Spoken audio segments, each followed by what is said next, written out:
Halo sahabat coretan tinta, kembali lagi berjumpa dengan saya. Perkenalkan, nama saya Maximus Yosef Krisantus Manik. Nama panggilan saya Risen. Saya mahasiswa dari Sekolah Tinggi Pastoral Santo Petrus Keuskupan Atambua.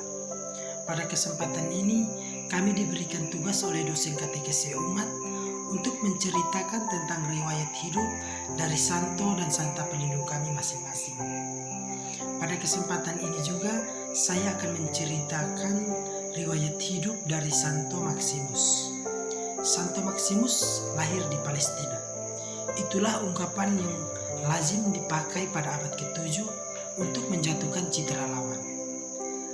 Maximus berasal dari keluarga ningrat. Ia mengenyam pendidikan terbaik pada zamannya di bidang filsafat.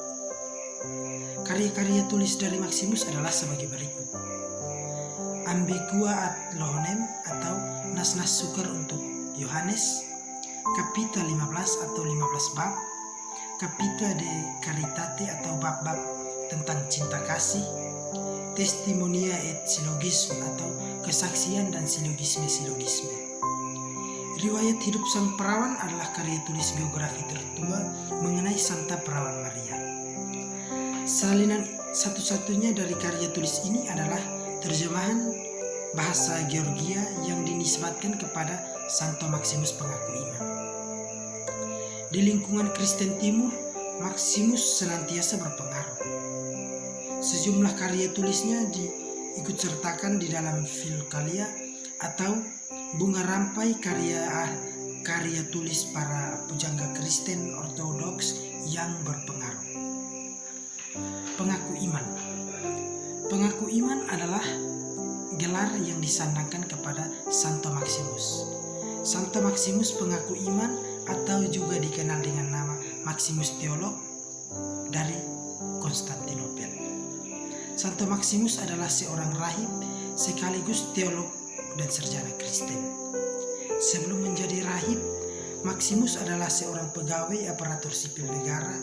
Bahkan terbilang Maximus adalah tangan kanan Kaisar Heraklius. Tetapi akhirnya Maximus meninggalkan hiruk-pikuk dunia politik dan berkualat di biara. Maximus menguasai ilmu filsafat dari berbagai aliran dan sebagaimana yang lazim pada zamannya. Santo Maximus mengenal baik karya-karya tulis dialog filsafat Plato maupun ulasan-ulasan dan aliran filsafat Plato tentang gagasan-gagasan Aristoteles. Ketika salah satu sahabatnya mulai menyiarkan paham kristologi monotelitisme, Maximus ikut terseret ke dalam kontroversi yang timbul akibat paham tersebut, yang menyusung bahwa Yesus memiliki kehendak insani maupun kehendak ilahi.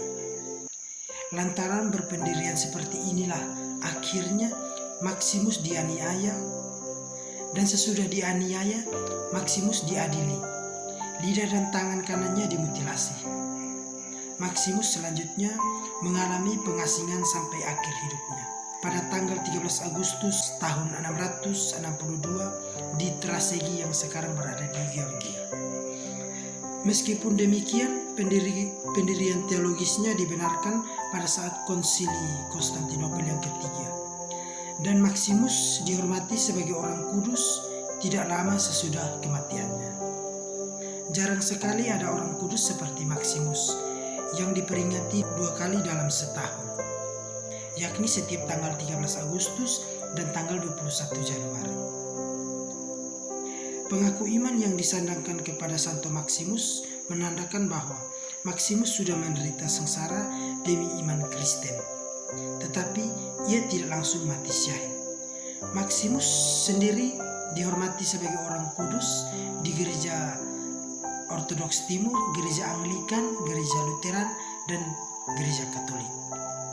Sekian yang dapat saya ceritakan tentang riwayat hidup dari Santo Maximus atau Santo Maximus pengaku iman. Yang akan saya pelajari dan saya teladani dari hidup Santo Maximus adalah gelar pengaku imannya. Ia rela menderita bahkan sampai wafat demi iman Kristen. Yang kedua, sifat dari Santo Maximus yang saya miliki adalah saya suka menulis. Dan yang ketiga, motivasi atau tujuan saya masuk di STP adalah untuk menjadi seorang katekis atau guru agama. Yang keempat, bakat saya. Bakat dalam diri saya adalah menulis puisi, menggambar, dan bernyanyi. Sedangkan minat saya adalah bermain musik. Sekian dan terima kasih. Tuhan memberkati kita semua. Amin.